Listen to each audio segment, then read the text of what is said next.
Hello, I giving the boy na may rakpam. Nahanam pumas di sorgi wapau ta na bagi mag lakpiba asigi da magkatagachari.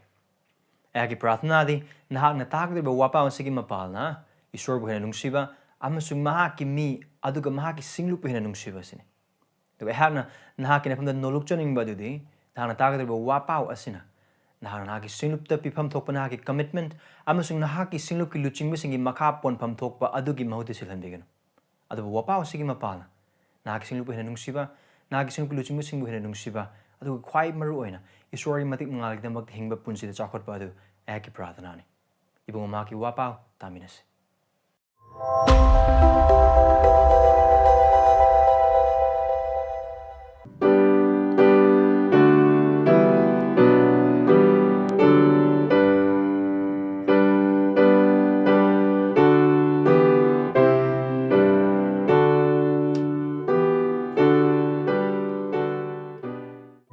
Aran kubam haiba si ahumna amata oiba isor haiba di Trinity ibungo mahaki thabangni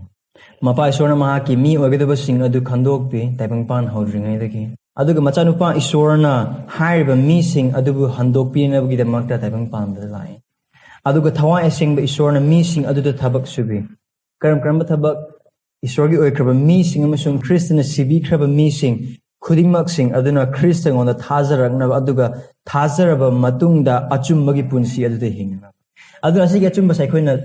matam subada kaumina kumse aikhoigi aran khubam salvation aran khubam ase ahumna amata oiba isor mahaki angakpa pangalna thanba aikhoigi miyoi bagi wakhalna lamba phangdaba aduki matik ningthijaba aduki matik phajaba aduki matik mamaluba aduga mamal yamba aduga mamal laiba tabak aman adu haiba se koi miyoi bagi thabak machet ama phawa yaude aduga haiba aran khubam asi aikhogi pangalgi wangmada laiba khak natana haiba si aikhoina phangmadas matik chaba masunate aikhogi dharma chenba aikhogi aphaba thabak aikhoi na tauba aikhoi miyoi bedigi thoklakpa thabak khudingmak aikhoina khwaidagi phare haina aikhogi punsina khanjaba aphaba thabak aduna su hairib aran khubam asi phangba suamngamloi nang amasung aina haibin bagi maramna nang amasung aina church ka bagi maramna nang amasung aina waila thangadu in bagi maramna nang amasung aina aphaba thabak mayam tawbagi maramna sangsansing mayam lingkhat bagi maramna ministry tawbagi maramna natragana oiningba mayamna khanbining ba aphaba thabak makhaidu khanbi Christian amma oina oigera natragna atopa Christian taba isam jama mi amma oina tawba aphaba thabak singdo oigera khuding mak singdo khanbiyo aduga haiba aphaba thabak khuding mak sing aduna aran khubam asi phangba namde adu basi haina church ka ba tai katpa aduga aphaba thabak tawba awana tarbasni mateng pangmoda phatti haina haibna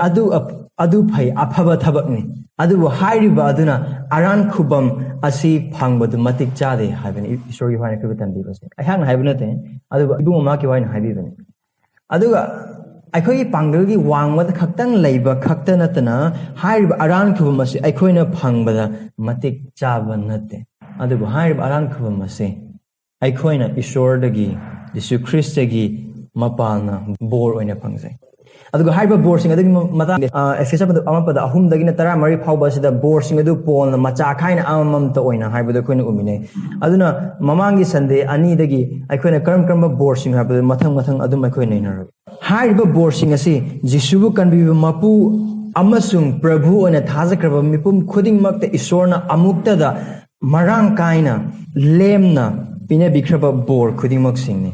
hang hajaki adugumna aikoi miyabi obe thabak nate aikoi pangal ngambagi maram nate aikoi matik chabagi maram nate adu Christada isorna bor khudingmak singse lemna binabi adu haiba bor sing asi aikoi mamangi efisa pada ama pada ahum dagina taruk phawada bor khara aikoi ne yengminaba phangkhre adu singi bor sing adu mamang ya hawda badu bunga sida yawrak paisi inaw sing nasu hena gyan tarana bidamang karam bor sing no haina haiba oba taragadi mapa isorna aikhoibu taibang pal haudringai dagi ma ke mi oina bidamak khandopiba adugi bor aduga aikhoibu Christada yokchaba machanupa amasuk machanupi oinaba hana langbiba haiba bor adugi matang aikhoina yengminakre aduga haiba bor khudingmak sing ase amuka hanna su mu haijege haiba bor khudingmak sing ase mapa isorna ꯈ꯭ꯔꯤꯁꯇꯗ ꯑꯩꯈꯣꯏꯒꯤꯗꯃꯛꯇ ꯄꯤꯕꯤꯔꯕ ꯕꯣꯔꯁꯤꯡ ꯑꯗꯨꯅꯤ ꯑꯗꯨꯅ ꯉꯁꯤꯒꯤ ꯅꯨꯃꯤꯠ ꯑꯁꯤꯗ ꯃꯈꯥ ꯆꯠꯊꯔꯛꯄ ꯑꯣꯏꯅ ꯑꯩꯈꯣꯏꯅ ꯌꯦꯡꯃꯤꯟꯅꯒꯗꯧꯕ ꯑꯁꯤ ꯃꯆꯥꯅꯨꯄꯥ ꯏꯁꯣꯔꯅ ꯃꯍꯥꯛꯄꯨ ꯊꯥꯖꯕꯒꯤ ꯃꯄꯥꯜꯅ ꯑꯩꯈꯣꯏꯅ ꯐꯪꯕ ꯕꯣꯔꯁꯤꯡ ꯑꯗꯨꯒꯤ ꯃꯇꯥꯡꯗ ꯑꯩꯈꯣꯏꯅ ꯌꯦꯡꯃꯤꯟꯅꯒꯅꯤ ꯑꯗꯨꯅ ꯍꯥꯏꯔꯤꯕꯁꯤꯗ ꯑꯃꯨꯛ ꯑꯩꯈꯣꯏꯅ ꯆꯦꯛꯁꯤꯟꯃꯤꯟꯅꯒꯗꯧꯕꯁꯤ ꯀꯔꯤꯅꯣ ꯍꯥꯏꯅ ꯍꯥꯏꯕ ꯑꯣꯏꯕ ꯇꯥꯔꯒꯗꯤ ꯍꯥꯏꯔꯤꯕ ꯕꯣꯔꯁꯤꯡ ꯑꯁꯤ ꯑꯃꯃꯝ ꯇꯣꯉꯥꯟ ꯇꯣꯉꯥꯟꯕ ꯃꯇꯝꯗ ꯇꯣꯉꯥꯟ ꯇꯣꯉꯥꯟꯕ ꯃꯐꯝꯗ ꯇꯣꯉꯥꯟ ꯇꯣꯉꯥꯟꯕ ꯁ꯭ꯇꯦꯖꯇ ꯏꯁꯣꯔꯅ ꯄꯤꯕ ꯅꯠꯇꯦ ꯑꯗꯨꯕꯨ ꯍꯥꯏꯔꯤꯕ ꯕꯣꯔ ꯈꯨꯗꯤꯡꯃꯛꯁꯤꯡ ꯑꯁꯤ ꯏꯁꯣꯔꯅ ꯊꯥꯖꯈ꯭ꯔꯕ ꯃꯤꯄꯨꯝ ꯈꯨꯗꯤꯡꯃꯛꯇ ꯃꯤꯀꯨꯞ ꯑꯃꯠꯇꯗ ꯄꯨꯟꯅ ꯐꯨꯜ ꯄꯦꯀꯦꯖ ꯑꯣꯏꯅ ꯄꯤꯅꯕꯤꯕ ꯕꯣꯔꯁꯤꯡ ꯑꯗꯨꯅꯤ ꯑꯗꯨꯅ ꯉꯁꯤꯒꯤ ꯑꯩꯈꯣꯏꯒꯤ ꯃꯐꯝ ꯑꯦꯐꯦꯁ 1:8-9 ꯄꯥꯃꯤꯟꯅꯁꯤ ꯑꯩ ꯃꯌꯥꯝꯒꯤꯗꯃꯛꯇ ꯄꯥꯖꯔꯛꯀꯦ ꯃꯍꯥꯛꯀꯤ ꯃꯔꯥꯡ ꯀꯥꯏꯕ ꯊꯧꯖꯥꯜꯒꯤ ꯃꯇꯨꯡ ꯏꯟꯅ ꯃꯍꯥꯛꯀꯤ ꯏꯒꯤ ꯃꯄꯥꯜꯅ ꯑꯩꯈꯣꯏꯅ ꯃꯉꯣꯟꯗ ꯍꯟꯗꯣꯛꯄꯤꯕ ꯍꯥꯏꯕꯗꯤ ꯑꯩꯈꯣꯏꯒꯤ ꯄꯥꯞ ꯀꯣꯛꯄꯤꯕ ꯐꯪꯖꯩ ꯊꯧꯖꯥꯜ ꯑꯗꯨ ꯃꯔꯥꯡ ꯀꯥꯏꯅ ꯑꯩꯈꯣꯏꯗ ꯃꯍꯥꯛꯅ ꯄꯤꯕꯤꯔꯦ ꯂꯧꯁꯤꯡ ꯑꯃꯁꯨꯡ ꯋꯥꯈꯜ ꯇꯥꯕ ꯄꯨꯝꯅꯃꯛꯅ ꯃꯍꯥꯛꯀꯤ ꯑꯐꯕ ꯊꯧꯔꯥꯡꯒꯤ ꯑꯅꯤꯡꯕ ꯃꯍꯥꯛꯅ ꯈ꯭ꯔꯤꯁꯇꯗ ꯂꯥꯡꯕꯤꯈꯤꯕ ꯑꯗꯨꯒꯤ ꯃꯇꯨꯡ ꯏꯟꯅ ꯃꯍꯥꯛꯅ ꯑꯩꯈꯣꯏꯗ ꯃꯍꯥꯛꯀꯤ ꯑꯅꯤꯡꯕꯒꯤ ꯑꯊꯨꯞꯄ ꯋꯥ ꯑꯗꯨ ꯈꯪꯍꯟꯕꯤꯔꯦ ꯌꯨꯒꯀꯤ ꯃꯇꯝ ꯑꯗꯨ ꯄꯨꯝꯁꯨ ꯁꯨꯒ꯭ꯔꯕꯗ ꯃꯍꯥꯛꯅ ꯁꯔꯒ ꯑꯃꯁꯨꯡ ꯃꯥꯂꯦꯝꯗ ꯂꯩꯕ ꯄꯣꯠ ꯄꯨꯝꯅꯃꯛ ꯈ꯭ꯔꯤꯁꯇꯗ ꯑꯃꯠꯇ ꯑꯣꯏꯅ ꯃꯉꯣꯟꯗ ꯄꯨꯟꯁꯤꯟꯅꯅꯕ ꯊꯧꯔꯥꯡꯅꯤ ꯑꯗꯨ ꯉꯁꯤꯒꯤ ꯑꯩꯈꯣꯏꯒꯤ ꯃꯐꯝ ꯑꯦꯐꯦꯁ 1:8-9 ꯐꯥꯎꯕ ꯑꯁꯤꯗ ꯑꯩꯈꯣꯏꯅ ꯌꯦꯡꯃꯤꯟꯅꯕ ꯌꯥꯕ ꯃꯄꯨꯡ ꯑꯣꯏꯕ ꯍꯤꯔꯝ ꯑꯗꯨ ꯀꯔꯤꯅꯣ ꯍꯥꯏꯅ ꯍꯥꯏꯕ ꯑꯣꯏꯕ ꯇꯥꯔꯒꯗꯤ ꯏꯁꯣꯔꯕꯨ ꯊꯥꯒꯠꯂꯨ ꯃꯔꯝꯗꯤ ꯈ꯭ꯔꯤꯁꯇꯗ इबुंगो मंगोंदगी अखोइना हंदोकपीबा अमसुंग अथुप्पा वा अदु फंगजरे Praise God, for in Christ we have redemption and mystery from Him. Aduna ihan hanba pointa Efesa 1:3-9 phawda akhona yengminagodu hiram adu kaina hana hype over direct isorbu thagalu maramdi Christada aikhoi bu handokpibagi mapalna pap kopi phangjer akhona 3:9 sida yengbu matamda pol mapung oina haibu hansi kaina hana hype over direct ai ongpazarake mahaki marang kaiba thaujal gi matung ina mahaki igi mapalna aikhoina mangonda handokpiba haibadi aikhoi gi pap kopiba phangjai mafam asida polna haiba handokpiba haiba waise wahai machana te asigi waise aduki matik chawba wahai amane adun haiba wahai se nangam sungaina bible paba khudingi haiba handokpiba haiba waise hek tab madam khuding maki aduga ubu matam khuding maki laimaida iru luktarakan ibungo maku thagat kadu adugmo haina asigi wahai se kyagi matik chawbono haibadu asigi wahai sig matang sida handokpiba wahai english redemption haiba wahai se greek ki wahai de yang poiba targadi makhal ani thongna khoi ubu phange amana kaithel dagi aikhoina paisa pira kanda kaithel dagi po leiba adugumbagi makhal gi handokpiba makhal ama aduga atopa makhal amadana minai nei thang oiramba adudagi kanagumba amana aigi minai oibagi mamang adu pula pira kanda minai gi oiba mafam adudagi pura ningkha tamba mi amo oina thadokpiba aduga adugi damakta mamal piba hairiba artha adu su handokpiba wahai asina putle adu mafam asta polna seasonary handokpiba haibagi wahai ase marketplace amada chalakan paisa khara pira kan port khara leba possession toba adugi handokpiba adu nate adubu khwai maru oina mafam asida haiba se kaino haina haiba oiba targadi haiba handokpiba haiba wahai ase minai nai thang ama oirambadagi ningkha tamhanbiba maongda handokpiba adugumbagi handokpiba aduni haibase aikoina ari bolandabagi matamda Israel macha singna Egypt minai oringai matamdugi matangda mayam wakal khalan janinge asig matamsida makoi chahi chamri ge hena Egypt minai oiduna leiramlabani adu isorna makoi bu haiba minai nai thang adu dagi isorna Moses bu sesna birakan makoi bu Egypt ki leibak adu dagi isor gi mi ama oina Egypt ki minai gi mafam adu dagi minai ama oibagi mafam adu makoi bu isorna handokpi haiba adu gumbagi handokpi bodre mafam asida pon sesna ba wahai ase aduga mayamna ningsing biramgani iroi loiba tara suba laichat Egypt thokan ba matamda ihan hanba macha nupa sing Egypt loina mak sina bagi damakta hatokpagi matam adu Israel macha sing de yaw ama halaga makogi thongba de yaw du I du taibagi mapal makogi ihan hana pokchaba macha sing adu di side adu Egypt laiba ahan ba pok macha sing khudimak sing adu di loina mak si adugumbagi handokpiba maong deliverance adugumbagi redemption adu mafam asida pon sinai ba waisa adu oiba targadi pon mafam asida aikhoibu Christada handokpire Christada isorna handokpire haiba sida nang amasung aibu khalhaningba khanghaningba du karino ho yan hanba di efisada leba thajaba sing adu aduga hojin aikhoina karino pon khoi khanghaning liba sing Paulna hair handopi voice na kubu khalhaning ba amasung khanghaning ba si kaino haina hype oiba targadi aikhoi adu papki minaida sangsar aduga taibangpan hakchang amasung pap the world of the devil hair ba asigi makhada satan gi minai oiduna taibangpan bagi minai oiduna ai isagi pap singi minai oiduna leirama missing akne khoi we were slave in sin John Paduk Nipan Paduk Kuntrani Thoy Dagin Kuntramari Pau Yang Minaba Matam de Akoin Ubu Pangi Jesu Christ na Koin Achumudu Kangani Adu Achumudu na Kevin Kataman but Gani Haina Hai Matam the Mafumadu Leramba Israel Mata Sing Aduna Akoi the Kanam Dagi Minai or the Akoi the Abraham Mata Sing Haina Matam the Jesu Christ Papamudu Kuna Paduk Kuntramari Papa Bukum Papa Minai Adu Hai but the Nung Amasung Aini Nang amasung ay ni Jesus Christ bu thazring matam Christ da aikoi gi punsi adu laitring matam adu da aikoi ni Jesus Christ bu kai kan bi mapu amasung prabhu oina thazring matam adu da aikoi gi punsi asi aikoi gi aning ba aikoi gi apam ba aikoi gi punsi aikoi gi thamoi aikoi gi pungning aikoi gi wakhal aikoi kokte na ton power khuding maksing asi pap da yon thoklaba pap ki minai pap ki bandi adu nang amasung ay Aikoi the Ninka Tamba labor over tar, Aikoi the free will labor over targas, Aikoi gi toning ba, Aikoi gi apam ba, Aikoi gi aning ba, kuding maksing adu pap natana, Karimata Kuitode. Our will, our whole being was inclined to which is sinful and against God. Aduga hai ba the Aikoi isana isabu Ninka Tam Hanabu in the Pangal Aikoi Amata late. Pangal machet Amata late. Ishorgi wani thing adugi matu ina di aikoi ibungo mapu thamoi pumba thawai pumba amasung hakchang pumba yauna nungsiba adu aikoi dagi isorna demand tauba haki oiba wahai amane yathang amane adubu aikoi di pap ta poklakpa pap ta chawrakpa pap ta hinga mi ama oiba maramna taibang panba amasung pap amasung satan gi minai aiba maramna pap ki bandi makhad laiba maramna aikoi na tawudu koina haina haiba oiba tagi haiba isorgi yathang adugi ona tainaba dane aikoi na isorba koi thamoi thawai amasung pangal apumba yauna nungsiba gi mauta aikoi na pap aduba koi thamoi thawai amasung pangal pumba yauna nungsi adugi punsi ado koi punsi Christ yaudring matamda Aduna haiba pap aduna maram oiraga haiba pap ki bandi aduna maram oiraga aikhoina isoragi phangbada matik chamba adu mahaki asauba norok amasung pap aduna maram oiraga siba adu nang amasung aina phangbada matik chaba mising maram amat lete koina thoknaba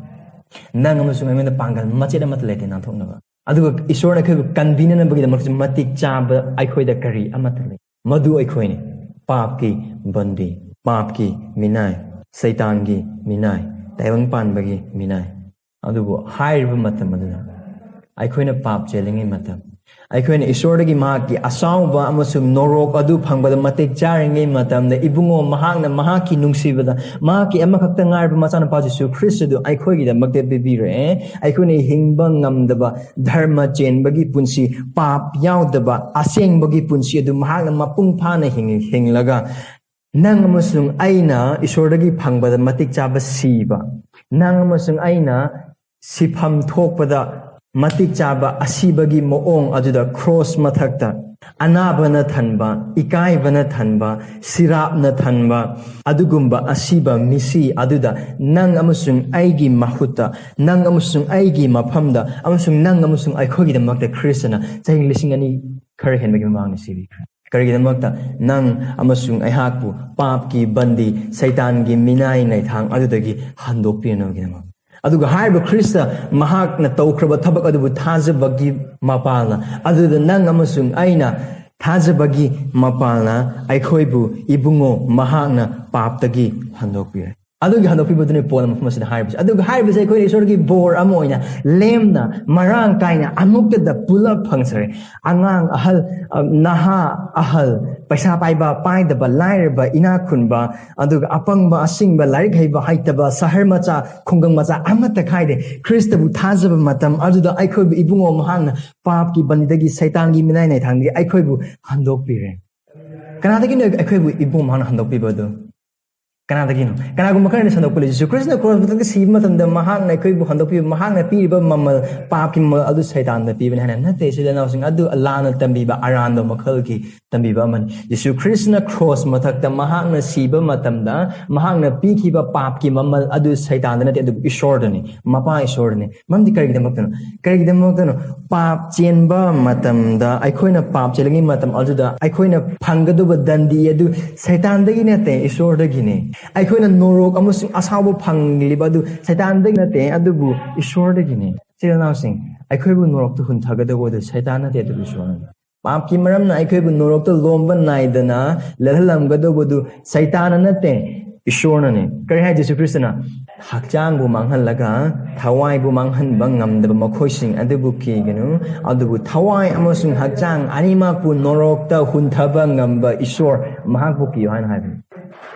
aduga anisub the karigidamok isor da haiba mamal jesu christ na pibagi mathau taiba the karigidamok haina haiba oiba targa isor di aseng ba dharmachin ba masung achumba oiba maramna aikona tabo pap khuding makki mamal du mahang na aikoi dagi perfectly demand tawe mapung pha ba mamal du mahang demand tawe adu nang amasung ai di pap na tana kari amata tawda ba maramna isor gi mafam da di aseng ba irat pot pap adugi mamal adu pina bi da aseng ba adu dadrakar adu madu nang amasung ai nate adugi da makta पाप याउदबा पाप चेंदबा इबु महा पस्मक्ता किबा अदुगी मपा ईश्वर नंग अमसुंग आइगी मथक्ता लैरंबा महा की असेंगबा demand सिंग अदु cross मथक्ता महा मपुंग फहन सैतान the पीबा नते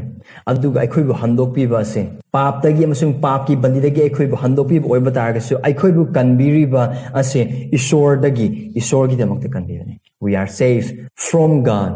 by God and for God अखोइबु ईश्वर दगी ईश्वरना ईश्वर की दमक्ता कन्दी असिगी हंदोपीबा से चिलनाउसिंग अखोइना नंग अमसुंग आइना फंगबदा मतिक चाबा नते अदुबु करे है पोल मफम सिदा महाकी मरांग काइबा थौजालगी मतुंग इना महाकी मरांग काइबा थौजाल कया मरांग काइबा अदुकी मतिक मरांग काइबा कया अखोइ वखन लांबा फंगदे अदुकी मतिक याम पाथोए निक्सनबा मकै पुंपा पाथोए मरांग काय मसिंग थी ngamde अखोइ वखन लांबदा फंगoi वखन खनबा मतमदा लोबा नाइदबा मतम फावदा अखोइना मसिंग थीबदसु लोइबा नाइदबा महाके मरांग काइबा थौसा अदुगी मपालना ख्रिस्टदा अखोइना फंगबदा मतिक चादबा हंदोकपीबा असे फंगजरे नंगम आइना अदुगा हाइबा हंदोकपीबा असिगी हंदोकमल अदु करि तोना करे मसिदा महाकी ईगी मपाला हंदोकमल अदु करिनो नंग मुसुंग आई अफबा थबक नते आइना चर्च मयाम काबगी आइना मिनिस्ट्री तौबगी अमसुंग नंग आइना लाइरबसिंग द चैरिटी की थबक तौबगी अब अदगी टाइट कटबगी चुरुप थक्तबगी यू थक्तबगी नाउसन्नदबगी मितुमी वालानदबगी खुदिंगमक्सिंग अदु अखोगी हंदोकपा अदुगी ममल अमत नते होय हाइबसिंग अदु चर्च काबा टाइट पीबा मितुमी वालानदबा अफबा थबक तौबा ओइदबा ngang चुरुप थक्तबा निसा चादबा इमा इपाबु नुंगसिबा आइगी नुपि नुंगसि खुदिंगमक्सिंग द अफबा थबक ngaतने क्रिश्चियन अम ओइबा तागे अदु तपम थोय अदु आइना तौगुनु हाइ हाइजबन सदे अदु तपम थोए क्रिश्चियन ओइबा तागे अदु अखोन सोइदन तौगदबे अदु हाइबा खुदिंगमक्सिंग अखोइबो हंदोकपीबगी ममल हंदोकमल नते नंग मोसुवाइना सरगद अखोन क्रिश्चियन थाजबगी मपालना सरगदा चटकथौबा असि हाइबा खुदिंगमक्सिंग अदगी मरम नते नंग अमसुगाइना पापतगी हंदोकपीबा फंगबा असि हाइबा अदुगी ममलना अमत नते हाइबा दुना ममल मचेत अमत पीबा यादे पीबा ngamde पीबा ओथोक्ते जसाया पद खुमफुगा मरि हाइबदु करन जसाया हाइबदु आइखोगी ख्वाइनगी फबा धर्म जन्म थबक अदु फति फराकना पाइलेते करिनो हंदोकमलदु पोगम फमस मेक्सिंग हाइ ख्रिस्टगी करिगदमक्तनो पोल अखोइगी हंदोकमल अदु ख्रिस्टगी इने हाइन हाइबगी मरम ख्रिस्टगी इ सिगी ममल अदु करिनो अखोइबो हंदोकनबा अतै अमत नतना ख्रिस्टगी इ अदु खक दरकार लेबसे करिगिनो या मखल तो बिग्रोरा करिगदमक्तनो जेसु ख्रिस्टगी इ अदु अखोइगी ममल हाइन हाइमतना पोल असुकी मतिक वांगना अदुकी मतिक निंगथिजना मानम फमस अखोइगी हंदोकमल अदु ख्रिस्टगी इ हाइन हाइबगी मरम सिरुनासे करिगदमक्तनो हाइन हाइबो ओइबो तारगदे मरमदे मधु जिसु ख्रिस्टगी इ ओइबगी मरमने करिगदमक्तनो एनसी हाइबगी मरम जिसु ख्रिस्ट अदु कनानो मपा ईश्वरना ताइबंग पानबा हौद्रिङैदगी ताइबंग पानबसी लै फौबो लैत्रिङैदगी मपा ईश्वरना अपेनबगा याउना नुंसीबा पाप याउदबा पाप चेंदबा असेंगबा महाकी अनिंग बद तौबा महांगना ख्वाइदगी नुंसीजबा अदुगबा मचा नुपा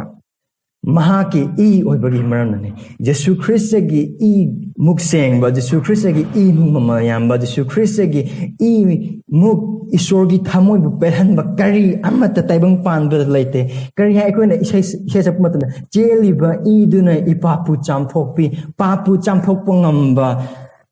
Jesu gi i adu khaktina hai. Nothing but the blood of Jesus. Adu kari hanju ako na say angakpani Jisugi i adu isorgi yaumacha angakpani i dugi pangal i duna kopiba ngame.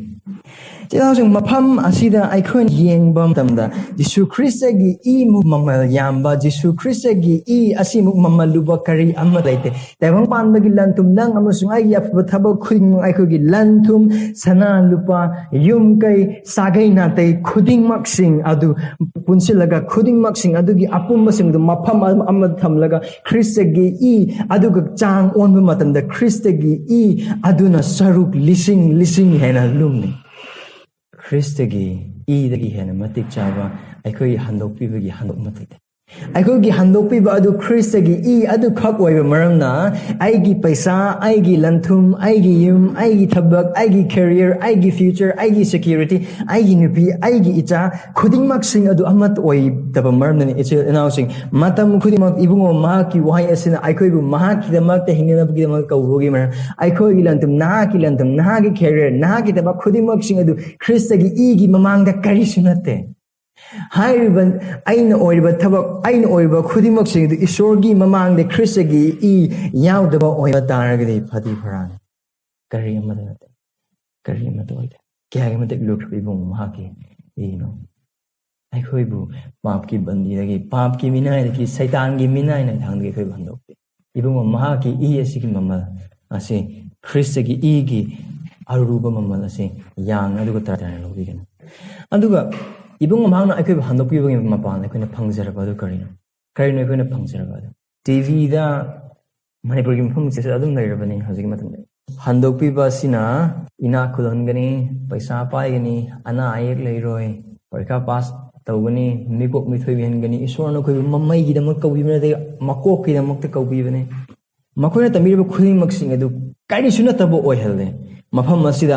aikoina isordagi handopiba phangbagi mapalna phangjaraba bor pol mafam asida utpa sig mapalna kari mafam asida haibada karino maki igi mapalna aikoina mangondagi handopiba haibadi aikoigi pap kokpiba phangjai prosperity sandokpa meeting Jesu Christ bu thazarbadi nungaibana pik thangeni haina sandoiba meeting aduna hairiba makoina wasakliba khuding maksing adu pol mafam asida aikoina isorgi handopibagi mapalna phangjaraba pa kopiba asiga changdanaba matamda day went bankrupt their teaching their preaching went bankrupt karisu kana balete aikoi isorna handoppiba ase aikoi pasa painaba aduga yum phajabada leinaba ana ayek amat leitanaba aduga punsi nungsang hingnaba aduga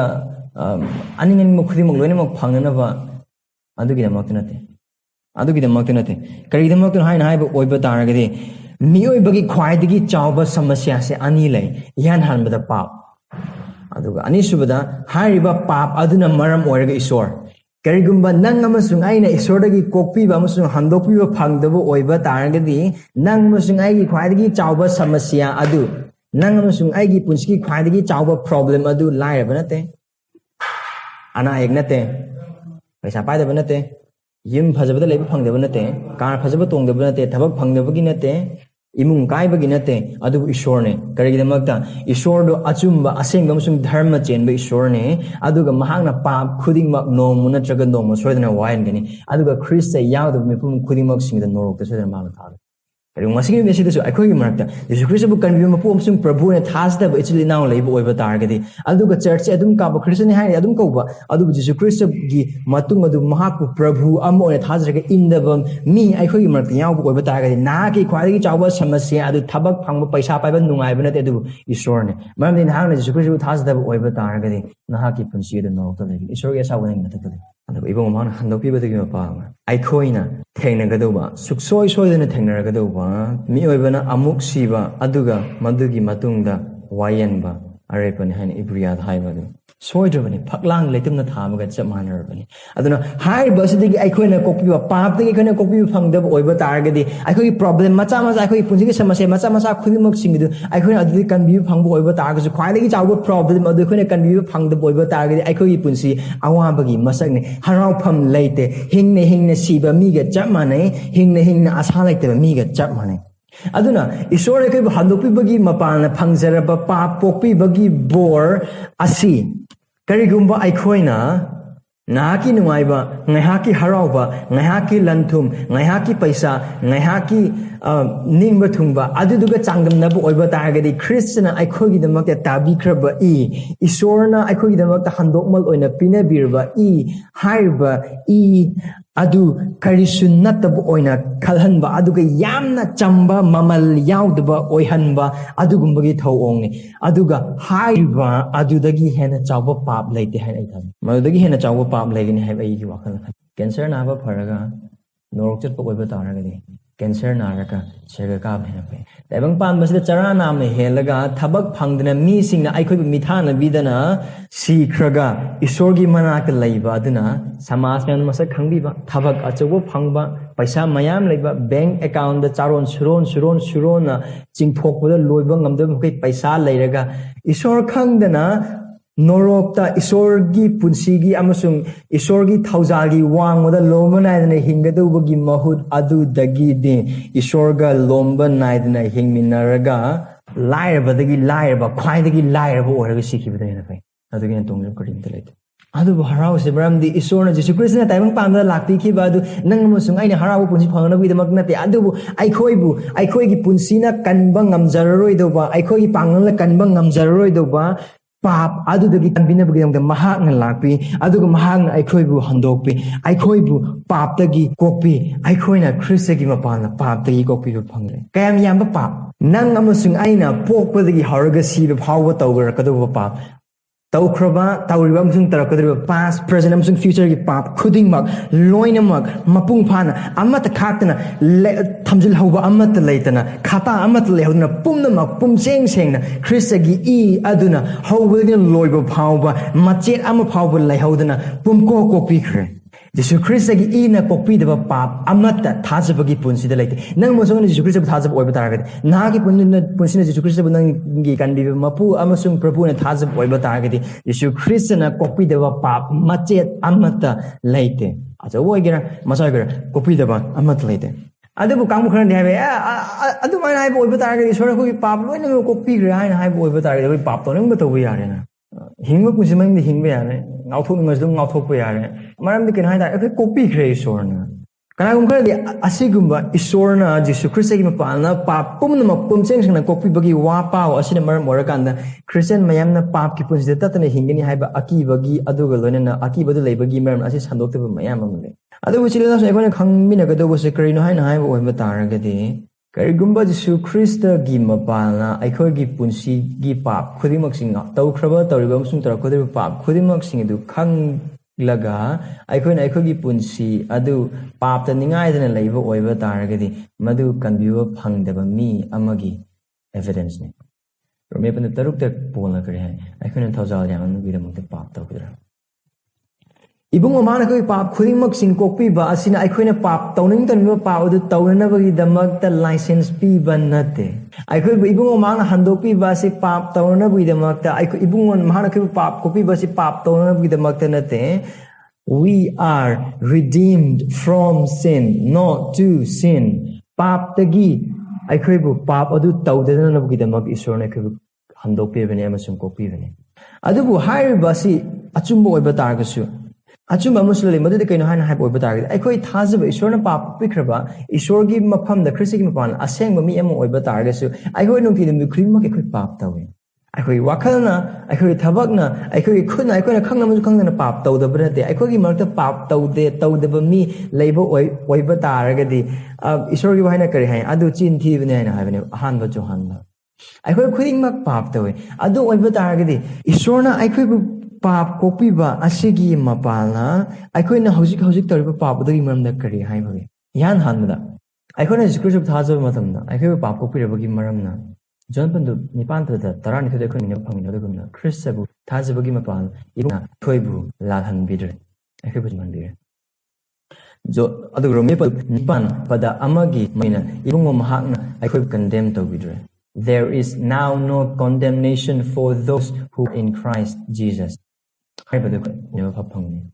ꯑꯩꯈꯣꯏꯅ ꯄꯥꯞ ꯇꯧꯕ ꯑꯣꯏꯕ ꯇꯥꯔꯒꯁꯨ ꯈ꯭ꯔꯤꯁꯇꯅ ꯀꯣꯛꯄꯤꯈ꯭ꯔꯦ ꯍꯥꯏꯕ ꯑꯁꯤ ꯈꯪꯕ ꯑꯗꯨꯅ ꯃꯔꯝ ꯑꯣꯏꯔꯒꯅꯤ ꯑꯩꯈꯣꯏꯅ ꯉꯁꯤ ꯄꯥꯞ ꯇꯧꯕ ꯃꯇꯝꯗ ꯑꯩꯈꯣꯏꯅ ꯏꯕꯨꯡ ꯃꯍꯥꯛꯀꯤ ꯃꯐꯝꯗ ꯀꯣꯛꯄꯤꯌꯨ ꯍꯥꯏꯅ ꯍꯥꯏꯕꯒꯤ ꯑꯙꯤꯀꯥꯔ ꯑꯩꯈꯣꯏꯗ ꯂꯩꯕꯁꯦ ꯏꯕꯨꯡ ꯃꯍꯥꯛꯅ ꯑꯩꯈꯣꯏꯒꯤ ꯄꯥꯞ ꯈꯨꯗꯤꯡꯃꯛꯁꯤꯡ ꯑꯗꯨ ꯀꯣꯛꯄꯤꯕꯒꯤ ꯃꯄꯥꯜꯅ ꯏꯕꯨꯡ ꯃꯍꯥꯛꯅ ꯑꯩꯈꯣꯏꯒꯤ ꯄꯥꯞ ꯈꯨꯗꯤꯡꯃꯛꯁꯤꯡ ꯀꯣꯛꯄꯤꯕꯒꯤ ꯃꯔꯝꯅ ꯑꯩꯈꯣꯏꯅ ꯄꯥꯞ ꯇꯧꯕ ꯃꯇꯝꯗ ꯏꯕꯨꯡ ꯃꯍꯥꯛꯀꯤ ꯃꯃꯥꯡꯗ ꯆꯪꯖꯔꯒ ꯑꯩꯈꯣꯏꯅ ꯑꯩꯈꯣꯏꯒꯤ ꯄꯥꯞ ꯑꯗꯨ ꯀꯣꯛꯄꯤꯌꯨ ꯍꯥꯏꯅ ꯍꯥꯏꯕꯒꯤ ꯑꯙꯤꯀꯥꯔꯗꯣ ꯑꯩꯈꯣꯏꯗ ꯂꯩ ꯑꯍꯥꯟꯕ ꯖꯣꯍꯥꯟ ꯄꯟꯗꯕ 1:7 If you confess our sin, I paap adu haidok cherba ibungo ma aikoibu paap adu kokpiba khakna tana adudagi sengdokpibada ibungo ma adu thajaba yabani aduna aikoi Christian oiba dars aikoi paap soidana tawgani khangna masung khangdana asigi damaga thamo yamna sokningai ni harau harau no haiba nate ahangna su hajari base adubu really adu dekoi khangna bekarle asengba thajaba Christian am oiba targadi paap adu ningai dana leibagi mahutta adudagi pungning hogi adudagi thamo sopoglena isor hanjarakna paap adu amuk hanjana bugi damakta aikoina isordagi pangal Nizaraga, Pap Adudagi Pugning Hongbagi Punsi Adu Nungtin Mukring Eko Hingani. Aduk Anisubada. I coin a pap to Bokang Isorgi from the pap to Kibu Oiba Targesu. Isorna I could the pap sing Adugi Maram Oiraga. I could condemn the Vidre. I could Lalhan Vidre. Hoy. I couldn't pop with it or bogeyman. I couldn't warp with the pangani. Then dinate, other warp with the pangani. I couldn't hire but if you happen to turn to the making Ugo Pang. I couldn't pop the woman the pop the consequences later, but the power the consequences lay. Other Kudimotion to Oiba Targus is sort of warp piva. Adu. I could be mang and nabu the makta. I could see and nabu the makta. Then that trigger I could run from the mang and nabu the maknate. Adu pop the I couldn't pulling home like a mangolum the onzer like a shame upon the hair and sapper and nabu the maktan. ꯑꯗꯨꯒꯤꯗꯃꯛꯇꯅꯤ ꯃꯔꯝꯗꯤ ꯀꯔꯤꯒꯤꯗꯃꯛꯇꯅꯣ ꯍꯥꯏꯅ ꯍꯥꯏꯕ ꯑꯣꯏꯕ ꯇꯥꯔꯒꯗꯤ ꯑꯩꯈꯣꯏꯅ ꯄꯥꯞ ꯇꯧꯕ ꯃꯇꯝꯗ ꯑꯩꯈꯣꯏ ꯊꯃꯣꯏꯗ ꯀꯔꯝꯕ ꯋꯥꯈꯜ ꯑꯩꯈꯣꯏ ꯄꯥꯞꯇꯨꯅ ꯃꯔꯝ ꯑꯣꯏꯔꯀꯥꯟꯗ ꯏꯁꯣꯔꯅ ꯅꯪ ꯏꯁꯣꯔꯒꯤ ꯃꯁꯥ ꯇꯧꯕ ꯉꯝꯃꯤꯅꯣ ꯑꯁꯤ ꯈꯨꯗꯤꯡꯃꯛꯁꯤꯡ ꯑꯁꯤ ꯑꯩꯈꯣꯏꯅ ꯇꯧꯕ ꯄꯥꯞ ꯑꯗꯨ ꯏꯁꯣꯔꯅ ꯀꯣꯛꯄꯤꯔꯝꯃꯔꯣꯏ ꯍꯥꯏꯕꯒꯤ ꯋꯥꯈꯜ ꯑꯩꯈꯣꯏꯗ ꯂꯥꯛꯂꯤꯕꯗꯨ ꯁꯩꯇꯥꯟꯗꯒꯤ ꯂꯥꯛꯄ ꯋꯥꯈꯜꯂꯣꯟꯅꯤ ꯑꯩꯈꯣꯏꯅ ꯈꯪꯃꯤꯟꯅꯒꯗꯧꯕ ꯁꯩꯇꯥꯟ ꯑꯁꯤ ꯑꯩꯈꯣꯏꯒꯤꯗꯃꯛꯇꯗꯤ ꯑꯦꯀ꯭ꯌꯨꯖꯔꯅꯤ ꯁꯩꯇꯥꯟꯗ ꯅꯪ ꯑꯃꯁꯨꯡ ꯑꯩꯒꯤ ꯄꯥꯞꯀꯤ ꯂꯤꯁ ꯃꯌꯥꯝ ꯁꯥꯡꯅ ꯂꯩ ꯑꯩꯈꯣꯏꯅ ꯈꯪꯕ ꯉꯝꯗꯕ ꯃꯈꯩ ꯌꯥꯝꯅ ꯁꯥꯡꯅ ꯂꯩ ꯏꯁꯣꯔꯒꯤ ꯃꯥꯡꯗ ꯏꯁꯝ ꯁꯝꯅ ꯍꯥꯏꯕ ꯑꯣꯏꯕ ꯇꯥꯔꯒꯗꯤ ꯏꯁꯣꯔꯒꯤ ꯃꯥꯡꯗ ꯁꯩꯇꯥꯟ ꯇꯧꯔꯝꯒꯗꯧꯕꯁꯤ ꯀꯩꯅꯣ ꯍꯥꯏꯅ ꯍꯥꯏꯕ ꯑꯣꯏꯕ ꯇꯥꯔꯒꯗꯤ ꯌꯦꯡꯉꯨ ꯏꯁꯣꯔ ꯕꯣꯕꯣꯏꯅ tumba hawipade hawru ngasi aduga tumjibu phawa nongti khuding ma taruba pa khuding mosingse phataba wakal khalle ni damakte phana wakal pa khan bangamde ma ki phataba phomda chale phataba thabak odu tawe mi nungsiba ngamde list mayam sangna saitan gi mafamda lei nang amasung ai bu accuse on ogi damakta adubu yenangsing ai khoi bu hanok piba krista aduna mapagi yet thangada ai khoi gi taisana biba sangdai nabiba amoina phambi aduna christian to du karino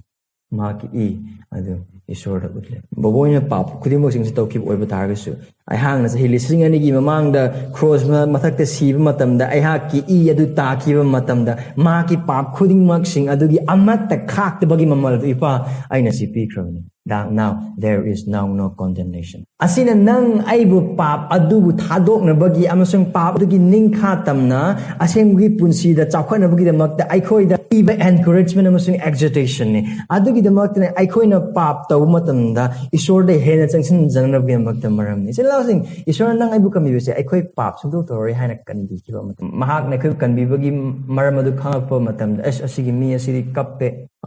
mahak amuhana pap tarokadu mandre aduna kanbirage haina isor khoi kan bi banate isorna mahapu thanjaraba matungda sijiba matam adu phawba aikhoina tawgadu pap khudimak sing adu loina magoi he still knows that we will create mess out of everything yet in Christ he saves us khudimak sing adu ubu oiba taragasu isorna kristna aikhoi bu kanbi aikhoi da magdi kayagi matik ningthisaba aduga kayagi matik mamal yamna borno nang musung aina hai basigi da magdi isorbu kayagi matik thaga chagadono Asuki matik chauba, asuki matik ningthizaba, aikhoigi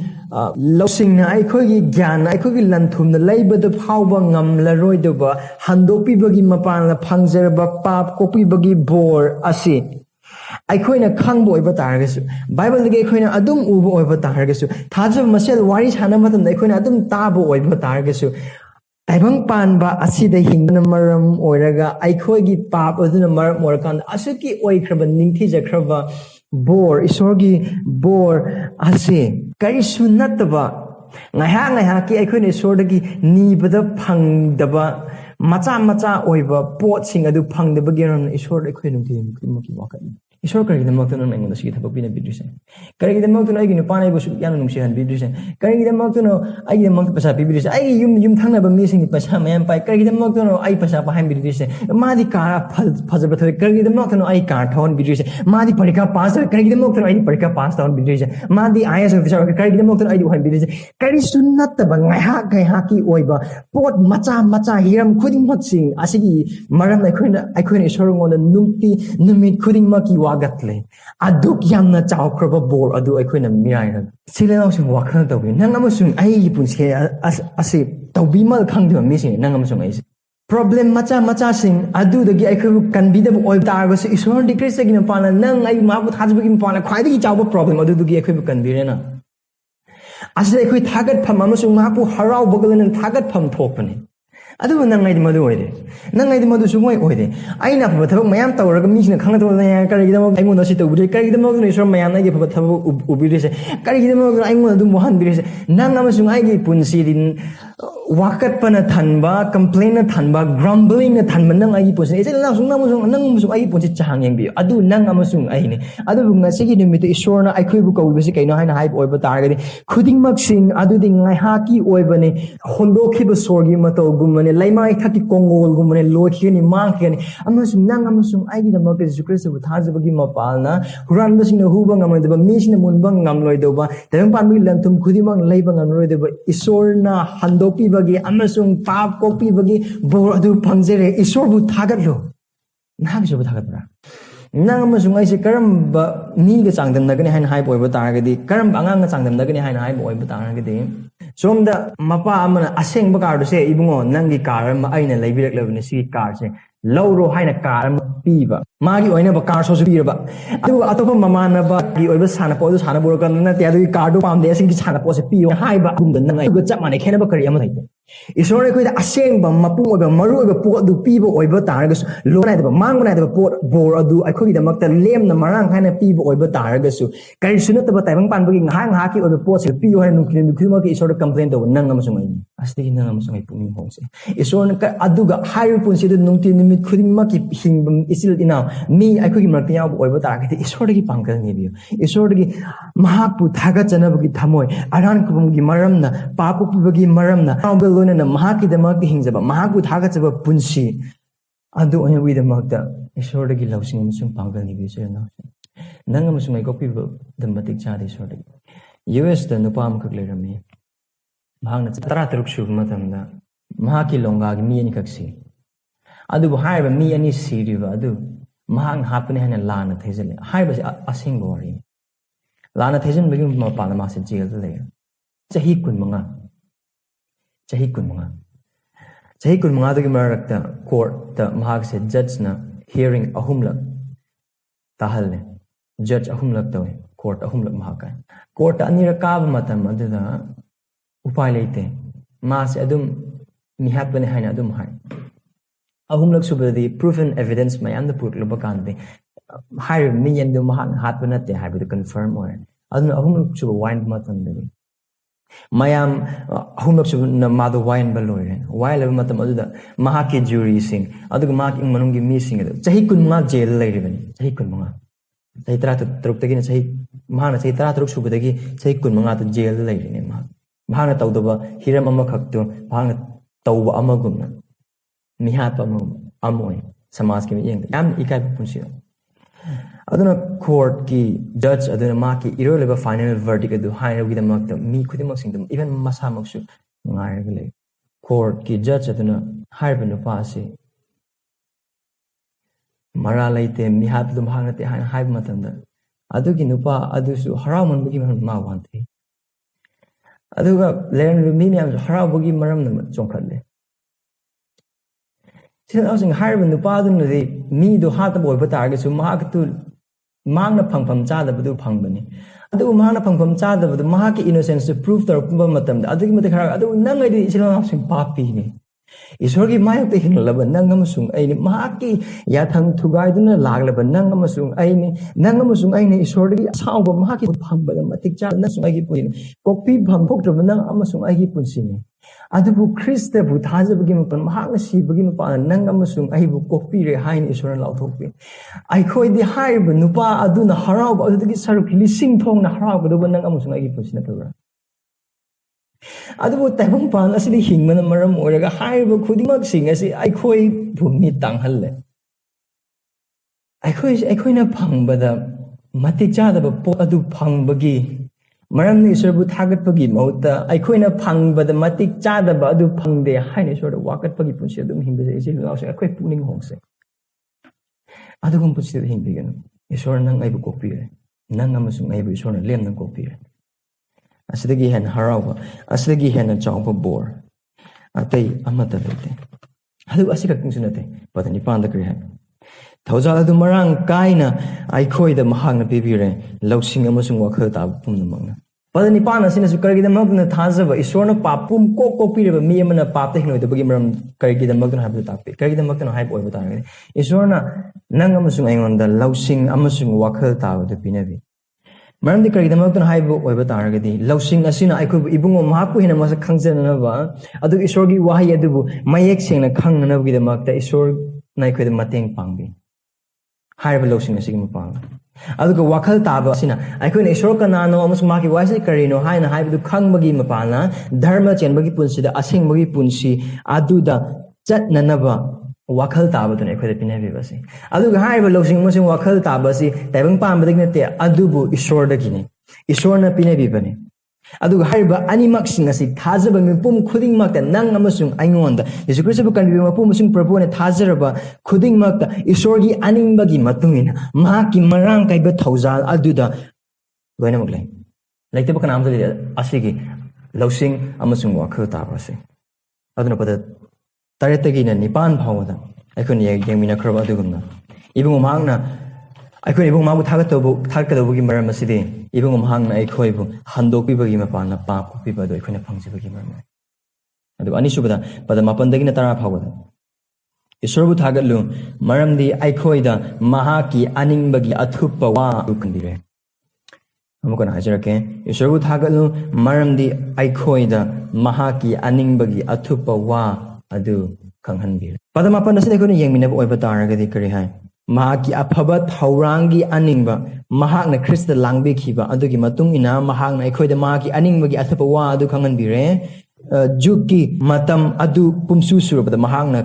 सर्गा अमसुंग मालेमदा लैबा pot पुमनमा ख्रिस्तदा अमत ओइना मंगोंदा पुनसिननबा थौरांगी चिदनासु मफम असिदा हाइबा अथप वा सि करिनो अथप वा सि करि नत्तबनो हानाई हाजरके अथुप वासी करी नतबनो हाइन HYBE ओबा तारगदि मयाम लೈ ngasi mangde isora ingonda si harami ngasai aytu isora si ingonda harami adugumba mystery nate adugumba mystery nate adugidi kanagumba mi khadi lೈ ngasi gi nimite isora ingonda mystery am reveal to biri adugumba mystery sunate asigi mystery se ihan hamadi another revelation amat like there is now no new revelation kari hagini haib oba taragadi bible asi mapung pha matam aduda ईश्वरगी revelation उथोपीबदु लोयरे मतमदुदा मिगी पुंजादुदा revelation फोंदोपीबा पंदब कुनिथगी इरोय लोइबा पदगी अदुदा फुल स्टॉप नमखिबा मतम अदुदगी ईश्वरना अनोबा वा करी अमता हाइदोप लेते वा कर अनोबा करी अमता फोंदोप लेते अदुगा हाइरिबा अथुपवासी मी खरा खतंग लेबा अदुबु खरा दन लेते अदुगु नते लौसिंग यानो वांग मी दे लेबा वा लौसिंग नेमबा मी दन लेते अदुगु अथुपवा नते अदुगा अतोपा न खंगलोइदोबा अदुगा ईश्वरना उत्पीखिदबा नत्रगना उत्पीरोइदबा अथुपा वा अदुसुनते अदुबु अथुपा वा हाइन हाइबसि करिनो हाइना यंगबा ओइबा तारगदि अखोइना बाइबल गी मतुंगिना यंगप ओइबा तार अथुपा वा से करम ओइगिनि हाइना हाइब ओइबा तारगदि हाइरबसि अतोपा जनरेशन हाइबा तारे अतोपा जुगकी मतमगी मी ओइबनादि खंगदबा अदुबु अतोपा ग्रुप अमनादि खंगलबा इसम सम हाइब ओइबा तारगदि मफम असिदा हाइब मिस्ट्री असि अथपवा से अरान खोंगा मरी लेनबा अमसुंग अरान खोब मदुई मपालना ईश्वरना तोबगेदोबा थबक अदुगी मतुंग इनबा अदुगा मरी लेनबा अथपगी वानी कैनो हाइन हाइब तारगदि आरडी वाले नेबगी मतमदा ईश्वरना मी खरबु कन मी सिंग कन्बिनेबगी मतंगदा हाइब सिंग लै प्रोफेट सिंग दा ꯑꯗꯨꯕꯨ ꯍꯥꯏꯔꯤꯕ ꯈꯨꯗꯤꯡꯃꯛꯁꯤꯡ ꯑꯗꯨ ꯑꯥꯏꯖꯌꯥꯅ ꯎꯈꯤꯗꯦ ꯑꯗꯨꯒ ꯑꯔꯤꯕ ꯋꯥꯠꯂꯝꯅꯕꯒꯤ ꯃꯤꯁꯤꯡ ꯑꯃꯠꯇ ꯎꯈꯤꯗꯦ ꯑꯗꯨꯕꯨ ꯑꯅꯧꯕ ꯋꯥꯠꯂꯝꯅꯕ ꯂꯥꯛꯄ ꯃꯇꯝꯗ ꯏꯁꯣꯔꯅ ꯑꯔꯤꯕ ꯋꯥꯠꯂꯝꯅꯕꯗ ꯋꯥꯁꯛ ꯄꯤꯈꯤꯕ ꯀꯔꯤꯒꯨꯝꯕ ꯈꯔ ꯑꯔꯤꯕ ꯋꯥꯠꯂꯝꯅꯕꯒꯤ ꯃꯇꯝꯗ ꯃꯤꯁꯤꯡꯅ ꯈꯪꯈꯤꯗꯕ ꯋꯥ ꯈꯔ ꯑꯗꯨ ꯑꯩꯈꯣꯏꯅ ꯍꯧꯖꯤꯛꯀꯤ ꯃꯇꯝꯗ ꯈꯪꯕ ꯂꯩ ꯍꯥꯏꯔꯤꯕ ꯑꯗꯨꯒꯤ ꯃꯇꯥꯡꯗ ꯃꯐꯝ ꯑꯁꯤꯗ ꯍꯥꯏꯔꯤꯕꯁꯦ ꯑꯗꯨꯒꯨꯝꯕ ꯑꯇꯣꯞꯄ ꯋꯥ ꯑꯗꯨꯅꯤ ꯃꯤ ꯈꯔ ꯑꯃꯅꯗꯤ ꯑꯗꯨꯒ ꯋꯥꯄꯥꯎ ꯁꯟꯗꯣꯛꯄꯅꯤ ꯍꯥꯏꯅ ꯍꯥꯏꯖꯕ ꯑꯗꯨ ꯃꯁꯥꯅ ꯃꯁꯥꯕꯨ ꯑꯦꯄꯣꯁꯇꯜ ꯑꯃꯁꯨꯡ ꯄ꯭ꯔꯣꯐꯦꯠ ꯍꯥꯏꯅ ꯀꯧꯖꯕ ꯍꯥꯏꯕ ꯇꯥꯔꯦ ꯂꯩꯇꯦ ꯍꯧꯖꯤꯛ ꯃꯇꯝꯗ ꯑꯦꯄꯣꯁꯇꯜ ꯑꯃꯁꯨꯡ ꯄ꯭ꯔꯣꯐꯦꯠ ꯑꯗꯨꯕꯨ ꯃꯁꯥꯅ ꯃꯁꯥꯕꯨ ꯑꯦꯄꯣꯁꯇꯜ ꯑꯃꯁꯨꯡ ꯄ꯭ꯔꯣꯐꯦꯠ ꯍꯥꯏꯅ ꯀꯧꯖꯕ ꯀꯥꯡꯕꯨ ꯈꯔꯗꯤ ꯑꯩꯉꯣꯟꯗ ꯏꯁꯣꯔꯅ ꯃꯤꯁꯇ꯭ꯔꯤ ꯑꯃ ꯔꯤꯚꯤꯜ ꯇꯧꯕꯤꯔꯦ ꯑꯩꯉꯣꯟꯗ ꯏꯁꯣꯔꯅ ꯀꯔꯤꯒꯨꯝꯕ ꯑꯃ ꯈꯪꯍꯟꯕꯤꯔꯦ ꯍꯥꯏꯕ ꯑꯗꯨꯒꯨꯝꯕꯗꯨ ꯅꯠꯇꯦ ꯑꯗꯨꯒꯨꯝꯕ ꯃꯤ ꯂꯥꯛꯄ ꯑꯣꯏꯕ ꯇꯥꯔꯒꯗꯤ ꯊꯥꯖꯕꯤꯒꯅꯨ ꯑꯗꯨ ꯑꯔꯥꯟꯕꯅꯤ ꯑꯗꯨ ꯑꯆꯨꯝꯕ ꯑꯃꯠꯇ ꯅꯠꯇꯦ ꯏꯁꯣꯔꯅ ꯍꯧꯖꯤꯛ ꯑꯩꯈꯣꯏꯗ ꯔꯤꯚꯤꯜ ꯇꯧꯕꯤꯗꯕ ꯃꯤꯁꯇ꯭ꯔꯤ ꯂꯩꯇꯦ ꯑꯗꯨ ꯄꯣꯜ ꯃꯐꯝ ꯑꯁꯤꯗ ꯊꯪꯅꯕ ꯚꯔꯁ ꯑꯗꯨ ꯃꯥꯅ ꯑꯗꯨꯝ ꯔꯤꯚꯤꯜ ꯑꯗꯨꯝ ꯇꯧꯔꯛꯀꯅꯤ ꯀꯔꯤꯅꯣ ꯑꯁꯤꯒꯤ ꯃꯤꯁꯇ꯭ꯔꯤ ꯑꯁꯤ ꯌꯦꯡꯃꯤꯟꯅꯁꯤ ꯄꯗ 10 ꯑꯁꯤꯒꯤ ꯃꯤꯁꯇ꯭ꯔꯤ ꯑꯁꯤ ꯖꯨꯛꯀꯤ ꯃꯇꯝ ꯑꯗꯨ ꯄꯨꯝꯁꯨ ꯁꯨꯔꯕꯗ ꯃꯍꯥꯛꯅ ꯁꯔꯒꯗ ꯑꯃꯁꯨꯡ ꯃꯥꯂꯦꯝꯗ ꯂꯩꯕ ꯄꯣꯠ ꯄꯨꯝꯅꯃꯛ ꯈ꯭ꯔꯤꯁꯇꯗ ꯑꯃꯠꯇ ꯑꯣꯏꯅ ꯃꯉꯣꯟꯗ ꯄꯨꯟꯁꯤꯟꯅꯕ ꯊꯧꯔꯥꯡꯅꯤ ꯑꯗꯨ ꯃꯤꯁꯇ꯭ꯔꯤꯅꯤ ꯍꯥꯏꯔꯤꯕ ꯑꯔꯤꯕꯒꯤ ꯃꯤꯁꯤꯡꯅꯗꯤ ꯈꯪꯂꯝꯗꯦ ꯑꯗꯨꯕꯨ ꯑꯅꯧꯕ ꯋꯥꯠꯂꯦꯞꯅꯕ ꯃꯇꯝꯗ ꯏꯁꯣꯔꯅ ꯈ꯭ꯔꯤꯁꯇꯗ ꯇꯧꯕꯤꯔꯕ ꯊꯕꯛ ꯑꯔꯥꯟꯈꯨꯝꯒꯤ ꯊꯕꯛ ꯑꯁꯤꯒꯤ ꯃꯄꯥꯜꯅ ꯍꯧꯖꯤꯛ ꯑꯩꯈꯣꯏꯅ ꯈꯪꯂꯦ ꯀꯔꯤꯅꯣ ꯍꯥꯏꯅ ꯍꯥꯏꯕ ꯑꯣꯏꯕ ꯇꯥꯔꯒꯗꯤ ꯇꯥꯏꯕꯪꯄꯥꯟꯕꯒꯤ ꯍꯤꯁꯇ꯭री ꯈꯨꯗꯤꯡꯃꯛ ꯇꯥꯏꯕꯪꯄꯥꯟꯕꯗ ꯊꯣꯛꯂꯤꯕ ꯍꯤꯔꯝ ꯈꯨꯗꯤꯡꯃꯛꯁꯤꯡ ꯑꯁꯦ माइकई अमद चटलिबने हजिकसे the whole history is moving to this direction of the mystery which has been revealed to us aikoi isona khangamiba athupa wa asigi maikei dene taibang panbagi puwari taibang panbagi hiram taibang panbagi wari history khudimok chelebese kaino haina haiba oiba targadi khudingmak sing adu Jew amasung Gentile sagada laikraba amasung taibang pan laikraba khudingmak sing adu Jesu Christ da amat ohenba haibadi ibungo mongonda amat oiba haibasne khode hiramani ka khangal nei handadi all will be united in and to Christ adu ani subada kaino haina haiba oiba taragadi Christana pangani hoi already but not yet ne oikraba adu orakadoba situation haibasde housing ma Christa prabhu ne housing ma Christa ningthone adubu no mama soidana lakani haiba adudi aikhogi mitna aikhogi hakchangna tasengna asengba tangible oiba mongda ugane haibane adudi adugi matangdane polum masida haibase adun Philippi pandu ani pada mapan dagina tarama khade aikhoina uba adugumna laitol khudima Christa adu ming singi mathaktam ming prabhu singi ningthau singi ningthau ama oirakanda pu khudimona mapu khurumba adugo laitol khudimona mapu prabhu ni haina haiba adugi numit aduni mafam asida aikhoida khangandiribase suksoi soidrabani hairibase phaglang laituna thabaga chap manarabani nongma natraga nongmadi suksoi soidana mi singna uba maongda mi singna thengba yaba maongda aikhoi isamak ke yauna Yesu Christ ningthau singi ningthau prabhu singi prabhu khwadigi hena wangthoiba khwadigi hena matik leiba ningthau adu oina panba lomona dana panba aduga mahaki makhada mahaki khongkhada khudingmaksing sargada amasung tayang panda laikraba khudingmaksing adu leiba adu aikhoina u hairiba adugi athupa wa adu nang amasung aida khangbirabani Canada Thailand non believer kana amatna khang scientist kana amatna khangde Christian singna taibang pan ba karmain hawi aduga karam haina loigani ai karmasu ise apang nyauda aduga pangal laitaba ingatene adu nang amasung ai sorna Christa maki apen amasung aningba amasung thauzal aduda khanghan yaram ti yam kron taibang pan khoi mi am oi ba tarase sorna taibang pan bi asingba adu apang bo oina bi damakta Terung panbi apang manang amasung ay khandok bidana nang amasung ayda hairiba athupa wa si khangan bigani we know akhoi khangni madudi is the prabhu ma soida na lakhigani ha thosigani tho prabhu singi prabhu oina sna adhaibda ai ha ka loin tabu segaleno adu bidai asi akhoi na ngasi gi nimi asida ishorgi wagi pan akhoi na khang oiba taragadi nung ai tabu tabu karino nang sung ai tabu tabu karino number 1 ibungo mahakna thaji khudimok sing amata oiba hakda punsin biba apa wapa gam pa hacha amata oina punsin bire marmadun akoi amaga nungsina amaga pap sengdok na ba amaga semgat na ba aduga aikoi masi marthasingi marakta leiba amata aduda kaihen gdo khudimok sing adudagi kan adudagi khoi isa lapna thamjaba khudimok la nahak na nag sing sing karma nungsirba karma mong na nag sing sing nungsirba Karam matamda aseng manungsiba nahagi sinupki misingna papta u matamda karam matamda chumthokrabage. Karam matamda ki thajaba mising nahana call tawraga makoi nungai hangkrabage. Karam mahaki mafamda wapau adu nahakna remind tawkrabage. Karam maongda nahakna nahaki sinupki mising amasung aikhoigi marakta thajaba amoina thajaba amana karam phirumda makoi thajaba punsidun ishorbu hena khangba amasung mapung punsida karam hai nahakna semgaliwe. Jesus Christ bu nahak nangi kan bi mapu amasung prabhu na thajaba oiba targadi nangonda haiba borsing asi nahaki oidre nahak khandokpiba phangdre aduga nahak pap kubi phangdre aduga Jesus Christ na ningthau prabhu singi prabhu amoina lakpa matamda haiba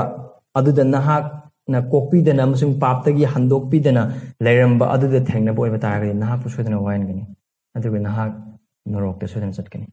adun ngasi asi hojik asi achaba matamni nahaki Jesus Christ bu nahak ki paptagi pukning hongdana ki kanbi mapu amasung prabhu one thajabi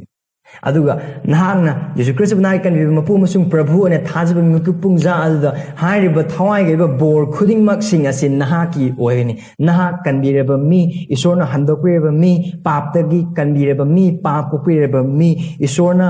condemn tawbidreba mi ama adu nahak soidana oigani Christ lakpi cross lakpi aduga ichil nausing nang masung ay pung si chang yingse Ishorna koi ba handokpire amasung Ishorna koi papti kokpire aduna Ishorna koi da kokpire ba aduna koi amaga koknase amaga pap nung sibada chumthongase aduga chandongase aduga Ishorna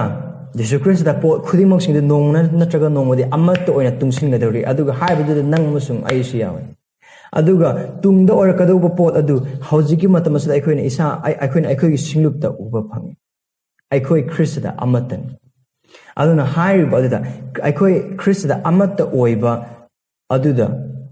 daita adu aina daita lauduna hairiba amata oiba punsi aduda khoi chakhotminase nangadi call tharakte ingonda nangadi ingonda paisa mateng pangbirakte nangadi ai anaba hangbirakte nangadi aigi ingman waramatunda lakpide adu hana haidringaida nahakna tawra adu ithaba oido nagi thajaba mising namada mi atena naki anaba adu hangdringai da nahakna reach out tawrakanda ai anaba di prana tawbiyo haina haibra ai bunsi haiba macha sing se ko chang yengse naki leireba lanthum sanalupa aduga naki imung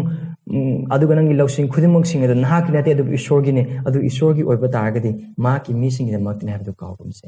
adu khudimok sing adu mapan aikoi Christa amata oibagi punsi aduda aikoi chakhotminase amaga aduda aikoi mateng pangnase prana tawminase paisona puthaga chiri aikoi bibungang handokpi aikoi kokpi aikoi bibungang lausing pinabi amasung wakhal tabasu pinabi adu khaptung sunatani paisor nahakna najanupa Jesu Christ gi mapana pot khuding makpu mangonda amato ina punsinanabagi thorang aduda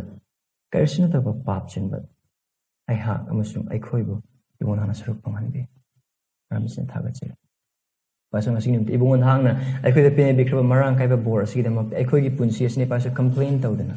murmum somigi punsi da hingbana tani paisor nahangna pene birba asigmatik charba bor asigi pala na pu thagacharaga aikhoi bhenganbi professor aikhoi taibang panbas da aikhoi karimta leita boy tarasu karimta phangda boy tarasu nahak ki bor da kone phangjaraba maramna aw da kebe penthok chebadu aikhoi bu henbiana from the ignition aikhoi mateng pangbi thawasing bai Sure, aikhoi nung di mona tabuk subi aikhoi panglal na ngamui pa aduga nahaki panglal na ngamui aikhoi takpi aikhoi tambi Yesu Kristo yung mga salawin ni Sir. Amen.